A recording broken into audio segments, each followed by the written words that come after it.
Tahimik pa ang market pero tila may malaking galaw na namumuno para kay XRP.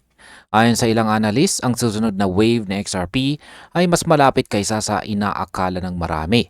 Sa likod ng katahimikan ng market, nagkakaroon ng paggalaw ng liquidity, nagmimit ng stable coins sa napakalaking halaga at nagsisimula ng maghanda ang mga institution para sa bagong yugto ng blockchain adoption. Kaya yan po ang siyang ating pag-uusapan sa video na ito. Pero bago po tayo magpatuloy ay pakibasa na lamang po muna ang disclaimer dito po sa ibaba ng ating screen. At ayan, ang ating unang tanong ay bakit nga ba sinasabi ng mga analyst na paparating na ang susunod na wave? Yan, ang sabi po rito ay the crypto market often moves in silence before erupting with force. For XRP holders, this silence may be ending soon. Behind the scenes, liquidity is shifting, stable coins are being minted in massive sums, and analysts are sounding the alarm, or more accurately, the trumpet for what could be XRP's next major wave. Yan, ano nga bang ibig sabihin yan? Karaniwan daw pong tahimik ang crypto market bago ito pumutok sa malakas na paggalaw. Para kay XRP, maaaring ito na ang hudyat ng pagbabago. Ayon sa mga analyst, may malaking paggalaw ng liquidity at stable coins na minamasahe sa blockchain systems. Ang mga sinyalis na ito ay madalas na uuna bago ang mga major rallies sa market. Kaya kung titignan natin, tila may binubuo na namang alon or wave itong si XRP. Sa market impact, kapag tumaas po ang liquidity, nagiging mas madali para sa presyo ng XRP na gumalaw ng mabilis at malaki dahil mas maraming kapital ang pumapasok sa ecosystem. Sunod na tanong ay ano po ang ibig sabihin ng $250 million USDC mint kay Solana? Nitong nakalipas po na October 11, 2025, yan, ang on-chain data, yan, ay nag-revealed. Yan, on-chain data revealed a $250 million USDC mint on Solana, verified by multiple blockchain monitoring platforms. While to the untrained eye, that may seem like a routine issuance, to seasoned market watchers, it signals a powerful undercurrent, capital waiting to enter the market. Yan, itong nakalipas daw po na October 11, 2025, natukoy sa blockchain data na may $250 million USDC na bagong na-mint sa Solana network. Para sa ordinaryong mata, parang karaniwang transaction lamang ito.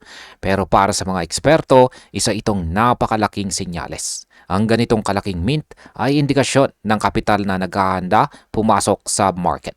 Kapag dumaloy ito or nag-flow sa mga crypto rails tulad ni XRP, maaari itong magsilbing gasolina para sa isang panibagong bullish run. Sa market impact, ang dami ng bagong minted stablecoins ay karaniwang nauuna sa malalaking galaw ng presyo dahil ito ay tanda ng fresh capital injection mula sa mga institution. Ano naman ang sinasabi ng analyst na si Ripple Bullwinkle tungkol dito? Sabi po rito ay Ripple Bullwinkle, a respected XRP analyst and advocate on X, was quick to decode the move. He emphasized that this was just another stablecoin mint but a strategic signal of incoming institutional liquidity. Ayon daw kay Ripple Bullwinkle, isa itong malinaw na palatandaan ng paparating na institutional liquidity. Hindi raw ito basta-bastang minting event, kundi bahagi ng mas malalim na plano ng mga malalaking players na magpasok ng pera sa crypto market. Ang kanyang interpretasyon ay nagbigay ng sigla sa community dahil madalas ang ganitong mga galaw ay nagiging simula ng isang major rally sa mga token na may matibay na utility tulad ni XRP. Sa market impact, kapag pumasok ang institutional liquidity, karaniwang tumataas po ang demand at stability ng presyo. Kaya posibleng magtuloy-tuloy ang bullish trend ni XRP. Bakit naman po tinawag ito ni Bullwinkle na perfect timing? Sabi po niya rito, I just seen $250 million in USDC got minted. That's not random. Bullwinkle stated in his video post. That is institutional liquidity entering the arena. Perfect timing, don't you think? Yan, ang sinabi mismo ni Ginoong Bullwinkle sa kanyang video post na ito. Ang pag-mint ng $250 million na USDC ay hindi aksidente. Ayon sa kanya, ito ay eksaktong timing para sa susunod na paggalaw sa market. Ibig po niyang sabihin, habang tahimik pa ang market, nagpuposisyon na ang malalaking pondo. Ang ganitong klase ng galaw ay madalas nangunguna bago ang pagputok ng presyo ng mga major coins tulad ni XRP. Sa market impact, kung tama po ang kanyang basa, maaaring magsimula ang susunod na rally ni XRP sa sandaling magsimulang pumasok ang bagong kapital sa mga crypto exchanges.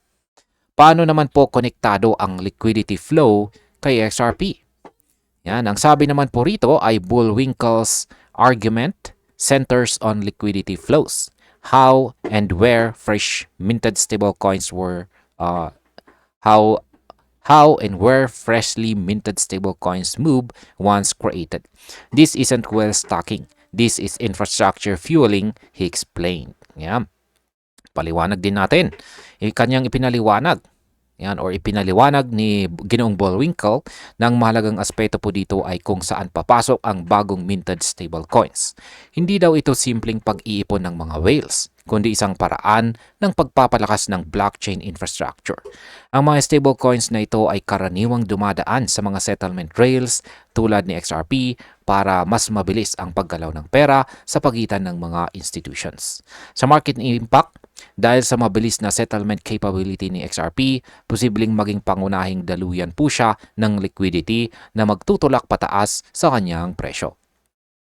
Sunod na tanong, bakit naman sinasabing si XRP ang natural conduit ng liquidity?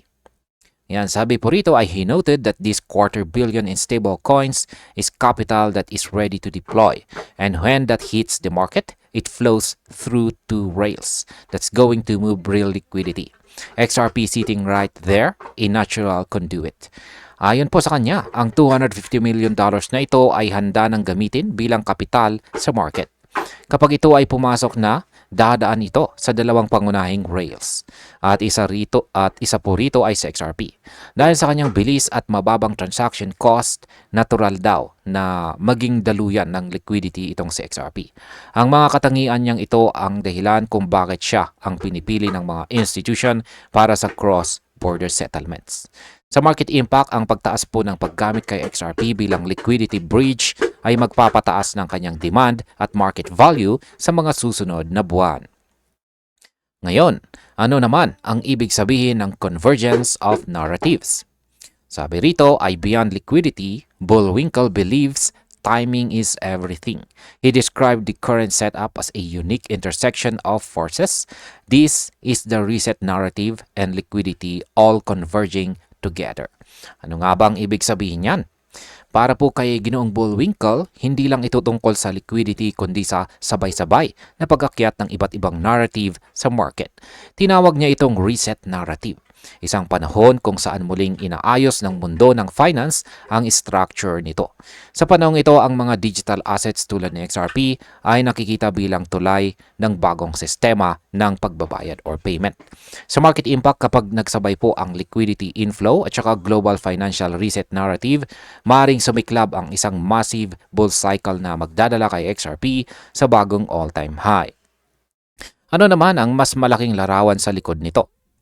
Ang sabi po rito ay the broader picture involves the strengthening bridge between traditional finance and blockchain infrastructure.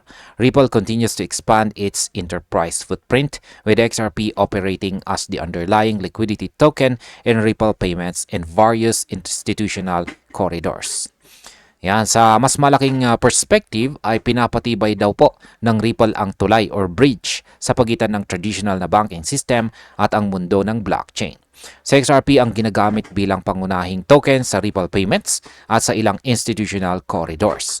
Habang mas maraming kumpanya ang gumagamit ng blockchain solutions ni Ripple, mas lumalakas ang utility ni XRP bilang sentrong daluyan ng pera sa digital economy.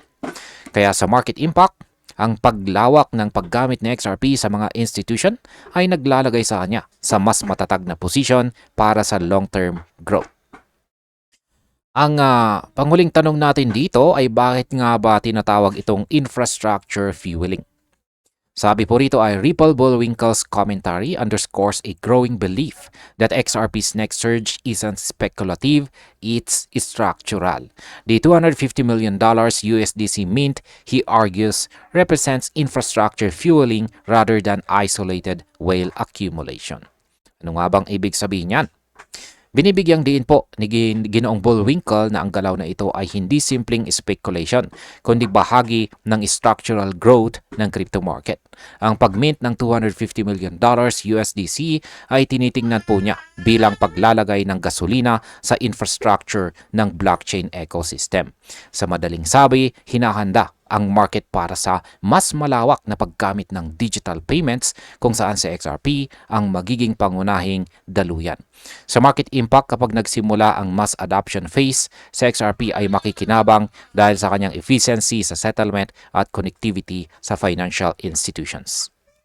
Yan, bilang panghuli, ang aking opinyon naman tungkol dito ay kung pagsasama-samahin natin ang lahat ng sinyales mula po sa $250 million mint, institutional liquidity hanggang sa narrative ng financial reset, malinaw po na si XRP ay nasa gitna ng malaking pagbabago. Ang galaw ng mga stable coins ay hindi aksidente kundi indikasyon ng papalapit na paggamit ng blockchain sa mainstream finance. Para po sa atin bilang mga traders at investors, ito ay isang pagkakataon na hindi natin dapat baliwalain. Sa totoo lang, kung tama po si Ginoong Bullwinkle, ang susunod na wave na XRP ay hindi lang basta hype. Isa itong kombinasyon ng technical, fundamental at saka macroeconomic forces. Kaya dapat po nating bantayan si XRP dahil maaaring mas malapit na talaga ang kanyang pag-akyat kaysa sa inaakala natin. At ayun, hanggang dito na lamang po tayo sa video na ito mga ka-crypto. Maraming salamat sa panunood.